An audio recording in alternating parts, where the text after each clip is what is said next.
muzi uwitwa ngo ni Cristiano Ronaldo, mukaba muzi uwitwa ngo ni Ishowspeed. Abo bombi murabazi. Abo bombi ngira ngo tutagiye kure, mwese cyangwa se abeshi mwagiye mubona amafoto y'uyu ngo ni Ishowspeed ndetse na Cristiano Ronaldo bari kumwe. Mwagiye muyabona ayo mafoto ku mashusho medias agiye atandukanye, mwagiye muyabona, cyangwa se mukazajya mubona ama challenges cyangwa se ama video ya Ishowspeed agaragazamo Ronaldo cyane, biga ubona ko ari umufana we wa nyawe.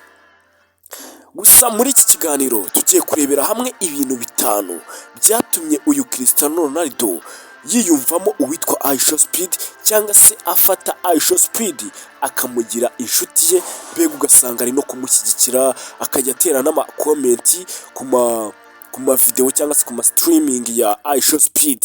Mbega bikaba byaratumye uyu Ishowspeed bavuga ko ari kimwe mu bintu byatumye uyu mwana ukiri muto yamamara, kuba yarashyigikiwe n'icyamamare Cristiano Ronaldo, mbega kikamugira inshuti.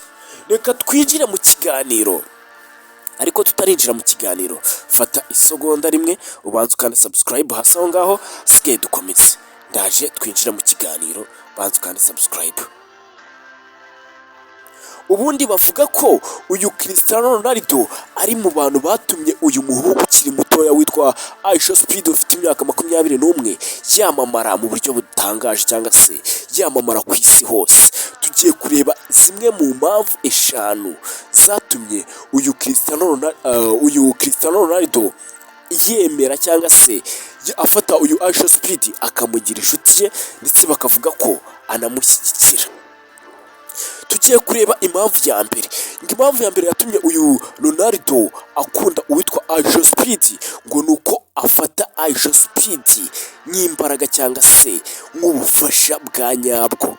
Wabyumvise, ngo ni impamvu ikomeye cyane Ronaldo abona kuba uyu Ishowspeed ari umufana wa Ronaldo ukomeye cyane, akaba ari umufana mbega umushyigikira. Ibi ngibi Ronaldo abibona mu kuba uyu Ishowspeed agenda asingiza Ronaldo igihe cyose, agenda abogamira ku ruhande rwa Cristiano Ronaldo mu gihe ari gukora online streaming, akagenda ndetse ubona ko agenda aserebura cyangwa se yishimira ibitego bya Cristiano Ronaldo, ndetse ashyizemo n'akantu kitwa ngo ni passion cyangwa se ka passion, kantu mbega ko gukunda ibintu ashyize mu mutima we wose. Uyu Ronaldo niyo mpamvu ya mbere afata uyu Ishowspeed nk'umuntu mbega ukomeye cyangwa se nk'umuntu w'inshuti ye. Iyo ni impamvu ya mbere, kuba uyu Ishowspeed ari umufana ukomeye cyane. Icya kabiri, ngo uyu Cristiano Ronaldo akunda uyu Ishowspeed ngo kubera ko Ishowspeed agaragaza imbaraga ze za nyazo, ndetse akongeramo na ka kantu ka passion ko gukunda ibintu agashyiramo n'umutima we wose. Uyu ngo Ishowspeed ngo iyo ari kugaragaza ama reaction ye ayagaragaza ari ama reaction ya nyayo, apana bino bya fake abantu birwa bakoresha ku mbuga nkoranyambaga. Uyu Ishowspeed ngo niba ari kuboroga cyangwa se ari kumoka, biba ari ibya nyabyo, ntago aba ari ibya fake. Nabira mujya mubona abantu birisa, oya, Ishowspeed yari kurira biba ari ibya nyabyo, kuko uyu Ishowspeed ngafatwa n'amarangamutima nawe. Ikindi ngo Ishowspeed agaragaza urukundo bya nyabyo, mbega ukabona ko mbega abantu bose bakabibona. Niba yagaragaje ko yakunze umuntu, abantu bose barabibona. Nicyo kintu nanone cya kabiri Ronaldo akundira uyu musore ukiri mutoya witwa Ishowspeed. Ronaldo ngo yubaha akantu ka passion cyangwa se ka passion ko gukunda ibintu mbega ukanabigaragaza. Niba urakaye ukabigaragaza, tuntu ngo Ronaldo aradukunda cyane. Ikintu cya kabiri ngo nuko uyu Ishowspeed ari umwe mu ba influencer bakiri batoya bafana Ronaldo. Icyo ni ikindi kintu, ngo kuba uyu Ishowspeed akiri mutoya ari umu influencer mwiza, ndetse kandi akaba akiri mutoya. Iyo ni impamvu ya gatatu Cristiano Ronaldo yemeramo uyu mwana ukiri mutoya Ishowspeed cyangwa se Speed.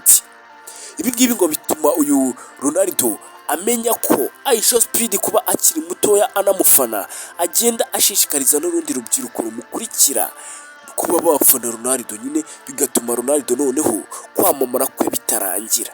Wabyumvise? Kuko usanga mbega Cristiano Ronaldo akurikirwa n'abana benshi cyane kubera Ishowspeed. Wabyumvise? Kubera nyine Ishowspeed amufana, mbega bituma n'abandi bana bakiri batoya bakurikira uyu Ronaldo ku mbuga ze zose, cyane cyane Instagram. Tugiye kureba impamvu ya kane ituma uyu Cristiano Ronaldo yiyumvamo Ishowspeed, ngo ni uburyo Ishowspeed noneho agaragaza imyitwarire ye ikubiyemo icyubahiro. Uyu Ishowspeed agaragaza icyubahiro cyane, ngo ndetse n'igihe ari gutera ibintu bya joke cyangwa se ari mbega kwikinira agaragaza utuntu tw'imikino, ngo ubona ko mbega yashyizemo icyubahiro gihambaye, ngagaragaza icyubahiro cyane. Uyu Ishowspeed akunze kwitwa Ronaldo ngo ni the goat, ariko ntago yatinyuka kumutuka. Ku kantu uri kukumva, ntago yatinyuka gutuka uyu Cristiano Ronaldo. Kuko Ronaldo nawe mu myitwarire ye ngo afata icyubahiro akagiha agaciro, ndetse na biriya tubona nk'ubufasha. Ngo buriya Ronaldo yubaha, mbega afata icyubahiro akagiha agaciro gahambaye ndetse n'ubufasha. Kuriya kuntu abantu bafasha, ibyo bintu ngo Ronaldo abiha agaciro. Impamvu ya nyuma cyangwa se ariyo ya gatanu Ronaldo igaragaza ko Ronaldo yiyumvamo uyu mutipe ngo ni Ishowspeed, ngo nuko Ishowspeed ari umuntu ugira ibintu by'urwenya cyangwa se ibintu byo gusetsa, kandi ibi bintu ngo Ronaldo nabyo arabikunda, agakunda kwinjoyinga pe. Ronaldo ngo abona Ishowspeed nk'umuntu uri funny, usekeje. Iyo niyo mpamvu ya nyuma uyu Cristiano Ronaldo akunda Ishowspeed. Ngira ngo byose murabyumvise, izo nizo mpamvu zatumye uyu Cristiano Ronaldo afata Ishowspeed akamushyigikira, ndetse akajya anamugaragaza cyane, bitewe n'uko nyine uyu Ishowspeed ari umuntu ukiri mutoya, mbega ukabona ko ibintu bye bishyiramo akantu k'icyubahiro, akaba ari umuntu uri funny, ugenda nyine atwika mu mpande zose. Wowe wakurikiye iki kiganiro, reka nkubwire ngo